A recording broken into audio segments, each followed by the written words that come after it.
ఓం వసుదేవసుతం దేవం కంసచాణూరమర్దనం దేవకి పరమానందం కృష్ణం వందే జగద్గురుం. జగదేక వీరుడైనటువంటి అర్జునుడికి జగద్గురువైనటువంటి శ్రీకృష్ణ వారి పాదపద్మాలకు నమస్కారం చేస్తూ మనం ఈ రోజున శని శుక్రులు ఇద్దరూ కలిస్తే ఈ మీనరాశిలో 2025 సంవత్సరంలో ఏం జరుగుతుందో చూద్దాం. సాధారణంగా మనకి శుక్రుడు ఎవరో తెలుసా అండి? లూసిఫర్. బైబిల్లో చెప్పినటువంటి శపించబడినటువంటి దేవతలు అని కొంతమంది ఉంటారు. అలాగే హిందూ మత శాస్త్రంలో కూడా మనకి గ్రామ దేవతలు అని మనం చెప్పుకుంటాం కదా. వాళ్ళ గురించి కొంతమంది ఏమంటూ ఉంటారంటే, ఏమండి ఇప్పుడు నల్ల మైసమ్మ, ఎర్ర మైసమ్మ, తర్వాత ఈ యొక్క గండి మైసమ్మ, ఇలా చాలా పేర్లతో ఉన్నారు. కట్ట మైసమ్మ.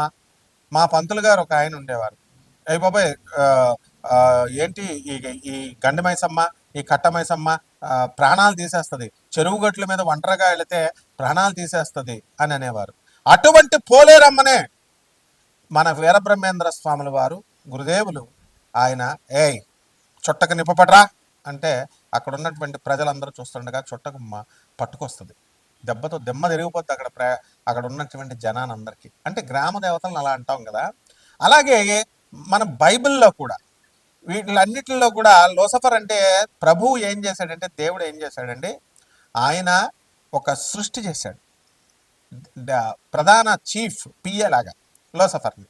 అరే నువ్వు వెళ్ళి పరిపాలిస్తున్నాడు.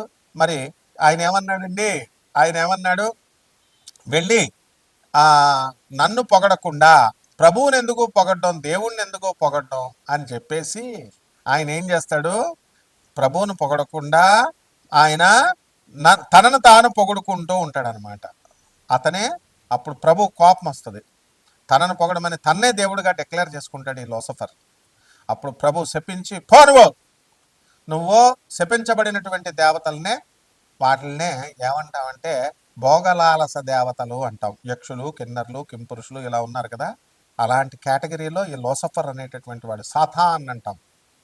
మన హిందూ ధర్మశాస్త్రంలో కలిపురుషుడు అంటాం.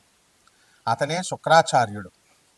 అంటే శుక్రాచార్యుడు ఏం చేశాడంటే భోగలాలసత్వం, రాక్షసులకు గురువయ్యాడు. శుక్రాచార్యుడు తత్వంలో 2 రకాలు ఉంటాయండి. శుక్రుడుగా ఆయన రాక్షసులకు గురుత్వాన్ని వహించినప్పుడు ఆయన ఆచార్యుడిగా ఉంటాడు, ఒక ప్రొఫెసర్గా మంచి చెప్తాడు.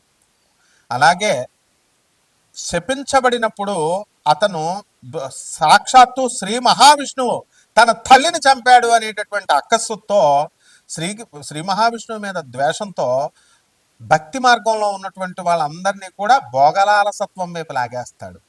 ఇల్లు విప్పిస్తాడు, మందు కొట్టిస్తాడు, ఇక రకరకాల పిల్లలు, ఇల్లు, గృహాలు, ఇలా రకరకాలుగా మనల్ని ఈ భూమి మీదే ఉండేటటువంటి సంపదలనిచ్చి ఇక్కడిక్కడే భ్రమింపజేస్తూ ఇక్కడే ఉంచేస్తాడు. ఆ శుక్ర మాయ నుంచి తప్పించుకున్నటువంటి వాడు రాధమ్మ తల్లే ఆయన మాయలో పడిపోతే సాక్షాత్తు శ్రీకృష్ణ పరమాత్మ రక్షిస్తాడు. ఆ రాధమ్మ తల్లి జాగృతమైన మరుక్షణం శుక్రాచార్యుడి యొక్క మాయను విచ్ఛిన్నం చేసింది. అంత పవర్ఫుల్ శుక్రాచార్యుడు. మరి ఇక శని ఎవరో తెలుసా అండి? అటానమస్ ప్లానెట్, స్వయం ప్రతిపత్తి కలిగినటువంటి ఒక అటానమస్ యూనివర్సిటీ లాంటిది. ఆయన బ్రహ్మ విష్ణు మహేశ్వరుల్ని ఎదిరించి పారేస్తాడు. విష్ణుమూర్తి ఈ శనీశ్వరుడి యొక్క కాలు విరగొట్టేస్తాడు. అలాగే మరి అహంకారపూరితుడై యుద్ధం చేసినప్పుడు, అంటే తాను ఎవరికి రిపోర్టింగ్ ఇవ్వాల్సినటువంటి అవసరం లేదు. ఇప్పుడు శనీశ్వరుడు మిమ్మల్ని కోటీశ్వరులు చేయాలన్నాడు అనుకోండి, చేసి పడేస్తాడు అంతే. విష్ణువుని కన్సల్ట్ చేయాలా, బ్రహ్మను కన్సల్ట్ చేయాలా, ఏమన్నా తొక్కి పడేయాలనుకోండి మిమ్మల్ని, సాక్షాత్తు శివుడు అడ్డొచ్చినా సరే తొక్కి పడేస్తాడు మిమ్మల్ని. ఎందుకంటే ఆయన శివస్వరూపం, శివుడి అవతారమే శనీశ్వరుడు. కాబట్టి ఈ యొక్క శనీశ్వరుడికి స్వయం ప్రతిపత్తి ఎలాగైతే ఉందో, రావణ బ్రహ్మ వాడంటే అందరికీ పాస్ పడిపోద్ది. మరి అటువంటి రావణాసురుడు నవగ్రహాలన్నింటినీ బంధించి ఈ గడుల్లో కూర్చోబెట్టి ఏ స్థానంలో అయితే శని ఉంటాడో ఆ స్థానంలో ఆయుర్దాయం, తన కొడుకు పుట్టబోయేటటువంటి ఇంద్రజిత్తుకి పూర్ణాయుర్దాయం, పూర్ణైశ్వర్యము, 10 మంది పెళ్ళాలు, ఈ రకంగా 10 కార్లు, ఇలా ఎవడైతే కోరుకుంటాడో ఆ విధంగా సకల సంపత్తిని ఇచ్చినప్పుడు ఏం జరిగిందో తెలుసా? శనీశ్వరుడు పక్కగళ్ళలోకి వచ్చేస్తాడు. ఏంట్రా ఇటువంటి నువ్వే దుర్మార్గుడివి తండ్రి, రావణాసురుడివి, నీకు మళ్ళీ పుట్టబోయే కొడుకు అంతకంటే వెధవ. కాబట్టి మీకు ఆయుర్దాయాన్ని ఇవ్వాలా అని చెప్పి పక్క గడిలోకి వచ్చేస్తాడు. ఎప్పుడైతే పక్క గడిలోకి వచ్చాడో ఆయుర్దాయం క్షీణించబడింది, వాడికి మరణిస్తాడు. అంటే శని చేయదలుచుకుంటే అలా చేస్తాడు. ఆ తర్వాత పీడించేటప్పుడు బ్రహ్మని, తర్వాత ఈ యొక్క ఎవరు మన శివుణ్ణి మర్రి చెట్లో పడుకోబెట్టేస్తాడు. బ్రహ్మదేవుణ్ణి అవమానింపజేస్తాడు ఒక్క లిప్తపాటు క్షణం పాటు. అటువంటి వాడు పరమేశ్వరుని పార్వతీదేవి అడుగుతుంది ఏమని, అయ్యా నిన్ను పీడించడం ఏంటి, సర్వ సృష్టికి నువ్వు జగత్తుకి అధిష్టాన దేవుడు కదా, నువ్వే కదా బాస్ అని అంటే, నేను సరదాగా పిల్లల్లాగా చేశా. మన పిల్లలు సరదాగా ఆడుకుంటుంటే మనం ఇది అవ్వకూడదు, డాడీ అని కొడతారు. పిప్పలాచార్యుడిని నేను పుట్టిస్తాను, అతని చేతిలో శనికి పరాభవం జరుగుతుంది అని చెప్పి పిప్పలాచార్యుడిని పుట్టిస్తాడు. ఇవన్నీ కూడా చాలా కథలు ఉన్నాయి. కాబట్టి మనం చెప్పుకోబోయేది ఏంటంటే శని శుక్రుడు గురించి చూద్దాం. మీనరాశిలో శని ఉచ్చస్థితి, అటువంటి శనేమో శుక్రుడు ఉచ్చస్థితి, శనేమో సముడు. కాబట్టి ఈ శని శుక్రుల మిత్రత్వం ఉంది. కాబట్టి ఎక్కడైతే ఇప్పుడు అమ్మాయిని 7 సంవత్సరాలు 8 సంవత్సరాలు ఫోన్ మాట్లాడి వాడికి అదుర్సు సినిమాలో బ్రహ్మానందం లాగా అయిపోద్ది అనమాట. శని శుక్రులు మీనరాశిలో కలిస్తే, మళ్ళీ శని శుక్రులు వేరే చోట కలిస్తే మళ్ళీ అది సక్సెస్ అవుతుంది. అదుర్సు సినిమాలో బ్రహ్మానందం ఏం చేస్తాడండి, చక్కగా ఆ నయనతారకు మొత్తం అన్నీ చేస్తాడు. అన్నీ నాకేస్తుంది గురుగారు అని జూనియర్ ఎన్టీఆర్ అంటాడు. మిమ్మల్ని నాకేశారండి, బాగా వాడేశారండి అంటాడు. అంటే సోఫాలు ఇప్పిస్తాడు, సామాన్ ఇప్పిస్తాడు. అలా మనం జనం అంతా కూడా ఆడది ఫోన్ చేయగానే, ఆడది అడగగానే మొత్తం డబ్బులు ఇచ్చేస్తారు. మొత్తం మగవాడు పాపం ఎంత దుర్భర పరిస్థితిలో ఉన్న ₹1 ఇవ్వడానికి బాధపడతారు. అది ఈ శని శుక్రుల యొక్క కలయిక మీనరాశిలో. అంటే ఏంటంటే మీరందరూ మిమ్మల్ని అందరినీ లవర్స్ వదిలేస్తారు, అందులో డౌట్ లేదు. తర్వాత ఎన్నో సంవత్సరాలుగా మేము ఇన్వెస్ట్మెంట్లు పెట్టామండి లవర్ మీద, మేము ఎన్నో కష్టాలు పడి మేము 7 సంవత్సరాలు 8 సంవత్సరాలు మాట్లాడామంటారు. మీరు మోసగింపబడతారు మీ ప్రేమికుల చేతిలో. ఇది శని శుక్రుల కలయిక. ఇక 12 రాశుల మీద ఈ శని శుక్రులు ఎలాంటి ఫలితాలు ఇస్తుందో మనం చూద్దాం ఈ వీడియో. మీనరాశి, ఈ మీనరాశి వాళ్ళందరికీ జుంజామ్గా ఉంటుంది. మరి జన్మంలో మనకి శని శుక్రులు ఉన్నారు, పని రేపు చేద్దాం అని అనుకుంటూ ఉంటారు. లాస్ట్కి శుక్రుడు అక్కడ ఉన్నాడు, ఏం చేస్తాడు శుక్రుడు, భౌతికత్వం మీద మీ మనసును మరలుస్తాడు. కాబట్టి బంధుమిత్రుల వినోద కార్యక్రమాలలో ఈ మీనరాశి వాళ్ళంతా నిమగ్నమైపోతారు. ఎక్కడ తీర్థయాత్రలకి వెళదామని అనుకునేటటువంటి వాళ్ళంతా కూడా టికెట్లు క్యాన్సిల్ చేసేసుకొని పబ్బులకి రెస్టారెంట్లకి ఇలా వెళ్ళిపోవడం, ఎంజాయ్మెంట్ కోసం చూడడం అనేటటువంటిది జరుగుతుంది. ఇక భార్య మాట తూచా తప్పకుండా ఈ మీనరాశి భర్తలంతా కూడా చేయడం జరుగుతుంది. మీనరాశి ఆడవాళ్ళకి ఎంతో మనశ్శాంతి ఉంటుంది. అబ్బా మా భర్తలు మా మాట వింటున్నారని సరదాగా ఉంటుందన్నమాట.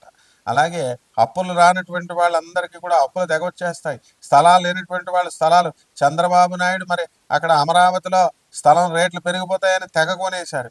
మొన్నటిదాకా గవర్నమెంట్ రాగానే అబ్బా ఇంకేమన్నా వచ్చేసిందని కొనేశారు. మరి ఇప్పుడు అమరావతిలో రేట్లు ఎక్కడ అంటే ఒక 3 నెలల నుంచి మళ్ళీ నార్మల్ ఎందుకు పడింది అంటే చంద్రబాబు నాయుడు చేతిలో ఉన్నాయా, లేదా పవన్ కళ్యాణ్ చేతిలో ఉన్నాయా, ఎవరి చేతిలో ఉన్నాయి? శుక్రుడి చేతిలో ఉన్నాయి, శని చేతిలో ఉన్నాయి, కుజుడి చేతిలో ఉన్నాయి. కాబట్టి ఈ యొక్క కుజుడు కాస్త నీచపట్టడం వల్ల మనకి రేట్లు అనేటటువంటివి పెరగడం లేదు, స్తంభించి ఉన్నాయి. ఆయన స్థలాలే డౌన్లో ఉన్నాయి. ఇంక మీకేం చేస్తారండి? జగన్ అయినా, చంద్రబాబు నాయుడు అయినా, పవన్ కళ్యాణ్ అయినా ఏమన్నా చేయగలిగితే గ్రహాలు చేస్తాయి. కాబట్టి ఈ యొక్క మీనరాశి వాళ్ళకందరికీ వృత్తి వ్యాపార ఉద్యోగ విషయాల్లో తిరుగుండదు. మీకు జాబ్ సెక్యూరిటీ ఉంది, ఉద్యోగాలు ఎక్కడికి పోవు. అలాగే అర్ధాష్టమ గురుగ్రహ ప్రభావం వలన మీ పనులన్నీ కూడా 1కి 4 సార్లు చేసుకోవాల్సినటువంటి అవసరం ఉంది, ఒకేసారికి మీకు పూర్తి కాదు. అదేవిధంగా ఈ యొక్క కేతువు అనేటటువంటి సింహరాశిలో ఉండడం ద్వారా మరి మీరు అనుకున్నవన్నీ కూడా సాధించడానికి అవకాశాలు ఉన్నాయి. పిల్లల మనస్తత్వం అనేటటువంటిది మీకు విచిత్రంగా అనిపిస్తూ ఉంటుంది. మేము నెగిటివ్ ఎనర్జీని పట్టుకొని వాళ్ళంతా కూడా వాళ్ళు అడిగేటటువంటి సందేహాత్మకమైనటువంటి సమస్యలు, వాళ్ళు మీకు తీసుకొచ్చేటటువంటి సందేహాత్మకమైనటువంటి పనుల వల్ల మీరు సందిగ్ధంలో పడిపోవడానికి అవకాశాలు ఉంటాయి. రైతుల వ్యవసాయం అంత బాగుండదు, మరి నిద్ర పట్టకుండా పాపం రైతులంతా కూడా అనేకమైనటువంటి పంటలు పండిస్తారు. అడవి ఏనుగులు, అడవి గుర్రాలు, అడవి దున్నపోతులు ఎలాగైతే ఏజెన్సీ ప్రాంతాల్లో వచ్చి చెడగొడతా ఉంటాయి, ఇక్కడ మనకి అడవి పందులు వచ్చి చెడగొడతాయి. అలాగే కమిషన్ ఏజెంట్స్ వాళ్ళు మీ లాభాలను కొట్టుకెళ్ళిపోతారు. ఇకపోతే రైతుల దగ్గరికి వచ్చేసరికి వాళ్ళ పిల్లలుని బాగా చదివించడానికి లోన్లు అనేటటువంటివి బాగా శాంక్షన్ అవుతాయి మీకు. మీకు మాత్రము మీరు చేసినటువంటి అప్పులు మాత్రం తీర్చలేకపోతారు. మీ భార్య సహకారంతో మీరు అనుకున్నవన్నీ కూడా సాధిస్తారు. అయితే మీకు సప్తమ స్థితిగతుడైనటువంటి కేతువు మే 18 వరకు మీ భార్య యొక్క ఆరోగ్యం విషయంలో మీరు ఆందోళన చెందుతారు. ఆ తర్వాత మీకు ఫారిన్ సంబంధమైనటువంటి వ్యవహారాల్లో గెలుపు వస్తుంది. మీరు పెళ్లి చేసుకోవాలనుకుంటే అమెరికన్ అమ్మాయి అయినా సరే, జర్మన్ అమ్మాయి అయినా సరే వచ్చేస్తుంది. ఆ తర్వాత మీది పల్లెటూరు అనుకోండి, పెళ్లి కూతురుని చూడడానికి మీ ఊర్లో జనమంతా మీ ఇంటి ముందు లైన్ కడతారనమాట. తెల్ల కోడలు వచ్చిందని. ఈ విధంగా మీకు ఈ ఫారిన్ రిలేషన్స్, ఫారిన్ ఎక్స్పోర్ట్స్, బిజినెస్లు ఇవన్నీ కూడా మీకు రావడం జరుగుతుంది. సాఫ్ట్వేర్ ఇంజనీర్లందరికీ కూడా మీరు చక్కగా జాబ్ సెక్యూరిటీ ఉంటుంది. ఈ విధంగా వినోదకారక శుక్రవారం ఈవినింగ్ రావడం ఆలస్యం. సాఫ్ట్వేర్ ఇంజనీర్ల ఫోన్లు స్విచ్ ఆఫ్. రైల్వే ఉద్యోగస్తులు, సెంట్రల్ గవర్నమెంట్ ఉద్యోగస్తుల ఫోన్ స్విచ్ ఆఫ్. ఎందుకు?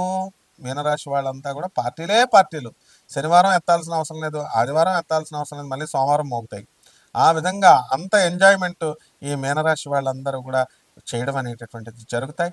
దీనికి పరిహారాలు కూడా ఉన్నాయి. మరి కొన్ని పనులు అవడం లేదు కాబట్టి ఆ పనులు ఏమిటంటే మీకు చక్కగా ఏలినాటి శని జరుగుతోంది కాబట్టి ఏలినాటి శని వల్ల మనశ్శాంతి ఉండదన్నమాట. చెడు మార్గాల వైపు అట్రాక్ట్ అవ్వడానికి అవకాశాలు ఉంటాయి. కాబట్టి శని జపం చేసుకోండి, శని స్తోత్రాలు చదువుకోండి, శనికి కిలోంపావు నల్లని వస్త్రాన్ని ఇచ్చి పేద బ్రాహ్మణులకి శనివారం నాడు ఉదయం 8 గంటలకు దానం చేసుకోండి. ఎంత ఇవ్వాలండి మరి? 8,000 రూపాయలు మీరు పేద బ్రాహ్మణుడికి దానం చేయాలా. మామూలుగా బాగా బలిసినటువంటి పంతులకు ఇస్తే వాళ్ళు ఇంకా కావాలని ఆశిస్తారు. 2 లక్షలు 3 లక్షలు ఇలా తీసుకునేటటువంటి వాళ్ళు. పాపం పేదవాళ్ళు ఎవరైతే ఉన్నారో అటువంటి వాళ్ళకి ఇవ్వడం ద్వారా మీకు ఆశీర్వాదం అనేటటువంటిది లభిస్తుంది. ఇలా చేయడం ద్వారా మీరంతా కూడా చంద్రగుప్త మౌర్యలాగా అయిపోతారనమాట. అలాగే రావి చెట్టు చుట్టూ ప్రదక్షిణాలు చేయండి, 108 ప్రదక్షిణాలు శనివారం నాడు. మరి ఈ విధంగా దత్తాత్రేయ స్వామి వారి యొక్క హోమాన్ని మేళల్లో జరిపించుకోండి, శ్రీ గురు చరిత్ర పారాయణ చేయండి. ఈ విధంగా చేసినట్లయితే బ్రహ్మాండంగా ఉంటుంది మీకు. ఈ సంవత్సరం అంతా కూడా శుభమస్తు.